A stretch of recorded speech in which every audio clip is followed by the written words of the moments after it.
Temos, porém, um tesouro. Quem está com o tesouro aí? Levanta ele.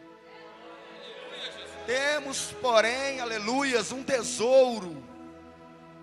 Temos, porém, um tesouro colocado em vasos de barro, para que a excelência da glória seja de Deus e não dos homens. Irmãos, Deus me deu uma frase, louvado seja o nome do Senhor, que até anotei na outra Bíblia. Nunca se exalte por fazer a obra de Deus. Exalte a Deus por fazer a obra na sua vida. Amém? Gravou? Aqui eu estou fazendo a obra, mas não me dá direito de ser salvo. Porque salvação é um dom, mas o dom não é salvação. A salvação é um dom. Efésios 2, capítulo 2, versículo 8 e 9, a Bíblia diz assim: pela graça sois salvos, mediante a fé. E isso, igreja, e isso é dom de Deus. É dom de Deus. A salvação é dom de Deus. O meu dom seja de pregar, o seu dom seja de louvar, o seu dom seja aí, o outro aqui. Isso não te dá direito de ser salvo, não, irmão. Isso não te dá direito de ser salvo. Mateus 7, 21 em diante, a Bíblia fala assim: que naquele dia muitos me dirão: Senhor, não pregamos em teu nome, não expulsamos demônio, não batizamos. Quem será que Jesus está falando? Será que Jesus está falando com o ímpio que está lá na rua, que não tem compromisso? Jesus está falando com a igreja, que quem expulsa demônio é a igreja, quem prega é a igreja, quem batiza é a igreja. E Jesus está falando com a igreja.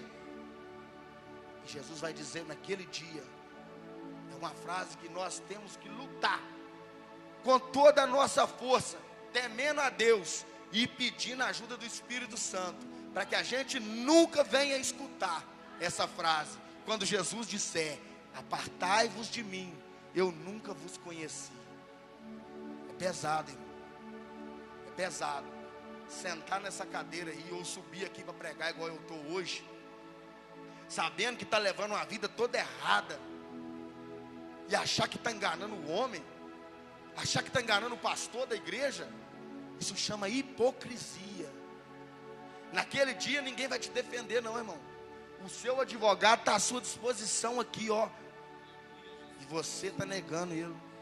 E às vezes é eu que estou negando ele. 1 João capítulo 2, verso 1. Temos, porém, um advogado justo, fiel, Jesus Cristo.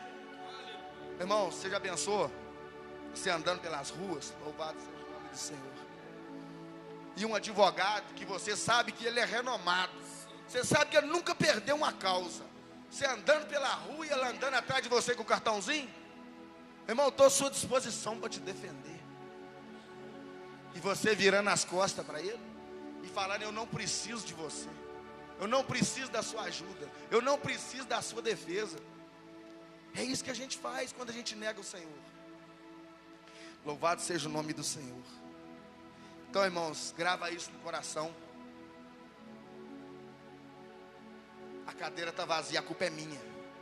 Repete comigo assim, todo mundo: a cadeira que está vazia, a culpa é minha. Todo mundo postou algo sobre cadeira da igreja essa semana. Eu vi em vários estados. A cadeira está em toda reunião. Mas pior do que a cadeira, sabe o que é que Deus falou comigo? É o microfone. Ele é usado para falar e não vai subir. O microfone, isso é para nós que prega, é para nós que louva o Senhor com o microfone. Ele é usado para falar e não vai subir. Isso aqui não é lugar de fazer teatro, não, irmãos. Testemunho é a maior pregação que existe. A Bíblia diz que Pedro, quando passava, a sombra dele curava. Pedro não precisava nem abrir a boca. Nem abrir a boca. E às vezes a gente vai se esforçar tanto para pregar uma palavra, mas pela misericórdia do Senhor, através da nossa pregação, vai ter pessoas que vão ser salvas. E às vezes a gente que prega fica. É por isso que tem que ter temor. É o princípio da sabedoria. Amém? Continuando a palavra, louvado seja o nome do Senhor. A Bíblia diz no versículo 9 do capítulo 6 de Gênesis, que Noé andava com Deus. E quando a gente ouve isso, Noé andava com Deus, lembra a gente de alguma outra pessoa da Bíblia, que também andou com Deus. Enoque andou com Deus. E quando você estuda genealogia, você entende que Enoque é bisavô de Noé. Você está entendendo a importância? Noé não viveu na época de Enoque. Quando Enoque foi levado, Noé ainda nem tinha nascido. Porém, você está vendo a importância de você ter santidade? Você está vendo a importância de você andar com Deus para a sua família? Ele era bisneto, ele nem conheceu, mas ele herdou de certa forma, indiretamente, esse temor do Senhor.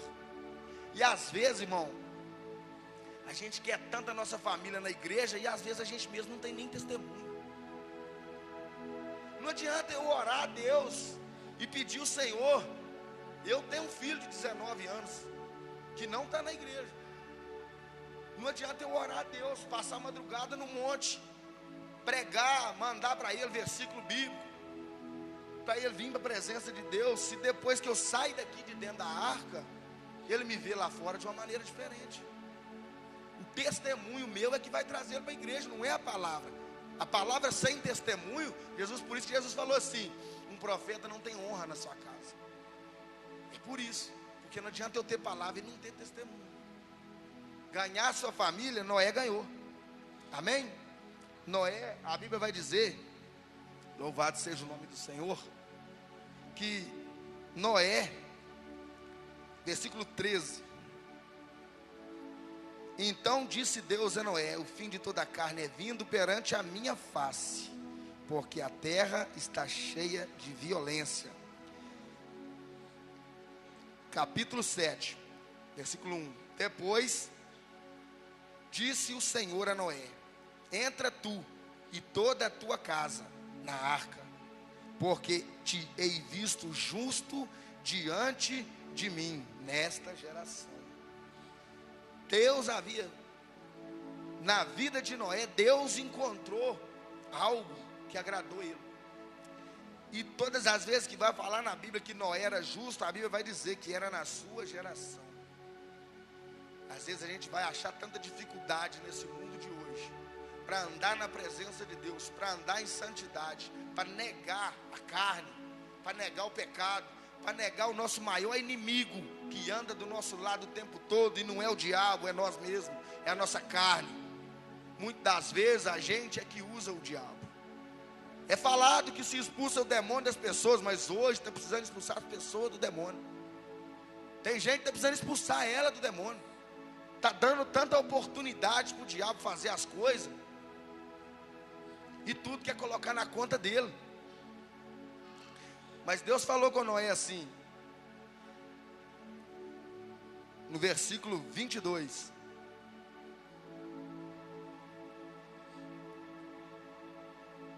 Assim fez, do capítulo 6, irmãos, perdão. Assim fez Noé, conforme tudo o que Deus lhe mandou. Assim o fez. E é uma palavra muito conhecida. A obediência quebra a maldição. Aleluias. Deus falou com Noé. O projeto de salvação não era de Noé. O projeto de salvação era de Deus. Só que ele passou para Noé, e Noé fez como Deus mandou. É a mesma coisa no dia de hoje. O projeto de salvação não é meu, não é do irmão Wesley que prega. O projeto de salvação é de Deus. Só que nós precisamos executar como Deus mandou. Nós precisamos fazer igual está aqui no 22. Tudo conforme Deus mandou. Não tem erro não, irmão. Se a gente fizer conforme Deus está mandando, não tem para ninguém não. A Bíblia vai dizer, irmãos, continuando o capítulo 7. Depois disse o Senhor a Noé: entra tu e a tua casa na arca, porque te hei visto justo diante de mim nesta geração. De todo animal limpo tomarás para ti 7 e 7, o macho e sua fêmea. Mas dos animais que são limpos, que não são limpos, 2, macho e fêmea. Versículo 6. E era Noé da idade de 600 anos, quando o dilúvio das águas veio sobre a terra. Quando a gente vê que Deus falou com Noé, que Noé gerou seus filhos Sem, Cã e Jafé, a Bíblia diz que Noé tinha 500 anos. Quando Noé entrou na arca, no versículo 6 do capítulo 7, que o dilúvio veio, a Bíblia diz que Noé tinha 600 anos. Então ali já haviam se passado 100 anos. Eu não posso afirmar que Noé demorou 100 anos para construir a arca, mas menos que 100 anos eu te garanto que não foi, porque dos 500 aos 600 é o que aconteceu. E às vezes a gente está assim, as pessoas estão falando, estão pregando, e nós estamos achando que está demorando.